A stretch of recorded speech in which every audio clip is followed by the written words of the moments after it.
ఎప్పుడైతే సహోదరుడు అనబడిన వాడు ఎవడైనను జారుడు గాని, లోభి గాని, విగ్రహారాధికుడు గాని, తిట్టుబోతు గాని, త్రాగుబోతు గాని, దోచుకునివాడు గాని అయ్యున్న ఎడల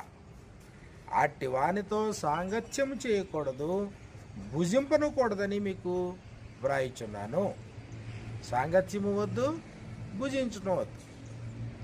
అంటే ప్రభు సంఘంలో, అది దేవుని యొక్క ఆలయంలో,